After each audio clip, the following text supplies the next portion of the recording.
Here we go. Hi, Neil. Hi, Susie. We're a little bit interested in your guitar playing. We've got some questions that we'd like to ask you. First of all, how long have you been playing guitar? I stole my first guitar from my Aunt Janice at about 8 years old and got serious with it till I was about 16, and then the lessons came. Oh, you didn't start lessons for 8 years? No. My father and I had a deal that if I would play something for him, then he would reward me with lessons. And I remember I learned my first song, which was The Joker from Steve Martin, right around 76 or 77, North Miami Beach area.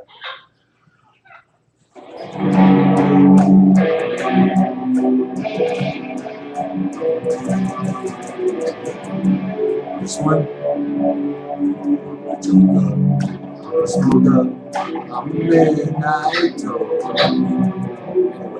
I'm all tuned to symphonic wind to get orchestrations. Anything else? Yes. When you were 16, did you take private lessons? Did you go to a school? Did someone come to see you? Was it a private instructor, one-on-one? I'd say it would probably be all of the above on that. There was J.B. Diaz from North Miami. There was Van Lopez. There was also a guy by the name of Mark Spooner from from the University of Miami. But they just were trying to teach me jazz.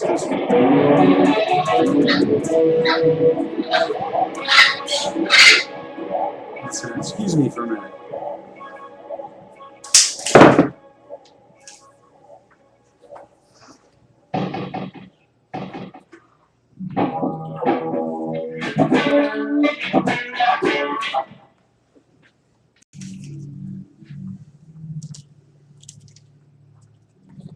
Yeah, you can see the guitar, but yeah, there go the glasses. Okay. Okay. Anything else, Susie? Yes. So you had a variety of influences and teachers, mostly jazz. Is that what you were pursuing specifically at the time, or No. I'm sorry to interrupt you. No. Like everybody else, I was chasing this demon called speed metal, which seemed a lot more tricky to play, you know. Then but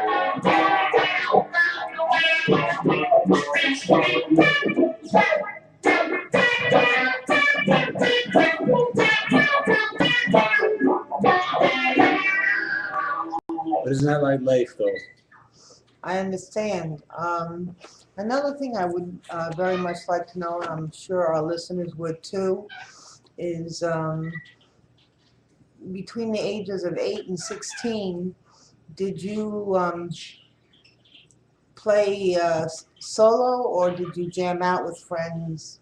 I really wanted to play solo, and I didn't know how. So I ended up going around and, you know, cutting the edge with a lot of my friends, and never really working out to anything until I found myself out in Los Angeles in that beautiful wasteland out there. I found some guys to play with, and then I came home to Florida because people were dying all around me, and I've been hiding ever since.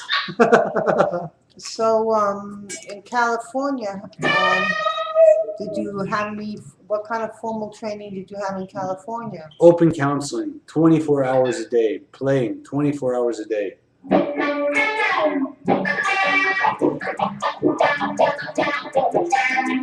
In other words, taking a 4/4 signature, 1, 2, 3, 4, and sticking everything you can into it. 1, 2, 3, 4, 1, 2, 3, 4, 1, 2, 3, 4, 1, 2, 3, 4, 1, 2, 3, 4, 1,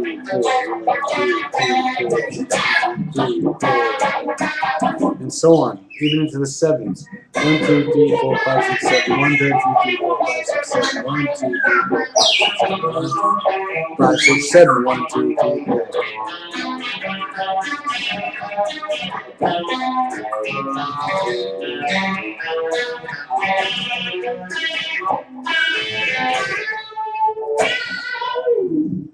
Okay, Neil, you apparently seem to know a lot of the rhythm of the guitar and the different rhythms that you can produce with what you call your paintbrush.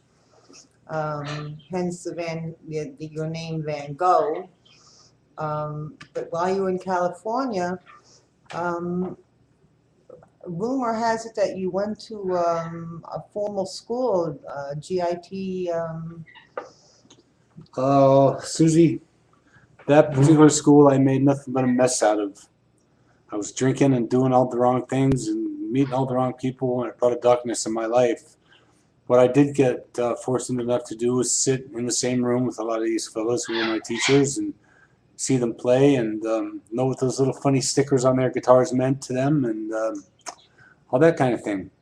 Is there anything you'd like me to do for you before we go off? Well, you recently started to play with a band earlier this year. I can't do it because of a copyright infringement. I would not be able to play any of their music due to legality. Yeah.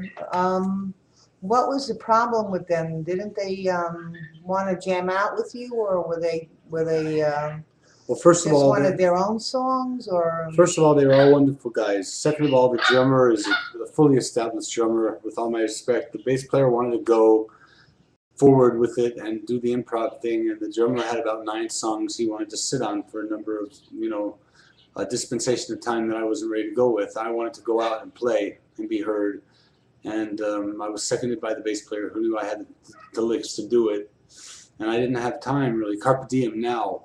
Exactly. Exactly. Save to seize the day now, so I didn't really want to sit around for a year or 10 years or even 2 months rehearsing any more of these songs when I felt that there was something better. Yes, yeah, it's very understandable not wanting to play old songs. 10 years old. And 10 years old. God bless him. But that it did have some influence on your playing. Based on my experience with you, it did give you a little slight edge that you didn't have before to your playing, that it's been enhanced tremendously.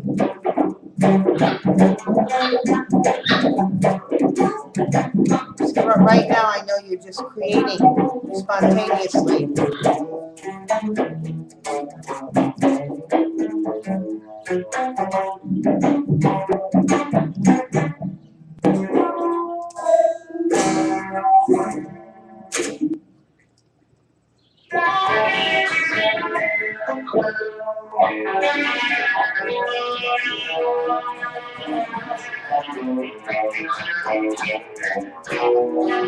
This was a lot of stuff that I had put together for them, and I hope to one day to get together with a few of you guys out there, and once we get this house cleaned up and the birds are all good and everything, and the birds are properly in their houses, and we can invite some people over and do the midnight barbecue thing and go out to the park and start performing. Because I'm ready to go out there with a chair by myself and perform for all you guys, and that includes you, Judy Blum, in memory of Jimmy.